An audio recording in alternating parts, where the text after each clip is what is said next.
Hi guys, as you all know మనకి UK government announce చేసింది 5 నుంచి 10 ఇయర్స్ ఐఎల్ఆర్ చేంజ్ చేస్తున్నామని. దానికి శాలరీ రిక్వైర్మెంట్స్ అన్ని లాస్ట్ టైం అన్నారు, ఎంత అనేది వాళ్ళు రివీల్ చేశారనమాట. ఫస్ట్ థింగ్ వచ్చి 10 ఇయర్స్ కనుక మీరు ఉండుంటే మినిమం శాలరీ ఆ 10 ఇయర్స్ అప్లై చేసే టైంకి ఎవ్రీ ఇయర్ మీరున్న 10 సంవత్సరాలు మినిమం 12,750 మీరు ఎర్న్ చేసి ఉండాలి. అది మెయిన్ రిక్వైర్మెంట్. అది కాదు 10 ఇయర్స్ లోపే అప్లై చేసుకుంటారు అన్నప్పుడు మీకు శాలరీ £125,140 పర్ ఇయర్. అలా 3 ఇయర్స్ ఉంటే అప్పుడు 3 ఇయర్స్ లోపు ఐఎల్ఆర్ ఎలిజిబుల్ అవుతారు అప్లై చేసుకుంటే. అది కాకుండా 5 ఇయర్స్ అప్పుడు అప్లై చేసుకోవాలంటే minimum salary of £50,270.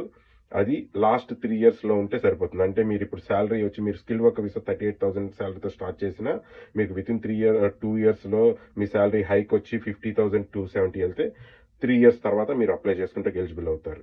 So these are the main changes. అది కాకుండా బిగ్గెస్ట్ చేంజ్ వచ్చి ఎవరైతే కేర్ వర్క్ వీసాలో ఉన్నారో వాళ్ళందరికీ 10 ఇయర్స్ కూడా కాదు, 15 ఇయర్స్ తర్వాతే ఐఎల్ఆర్ ఇస్తామంటున్నారు.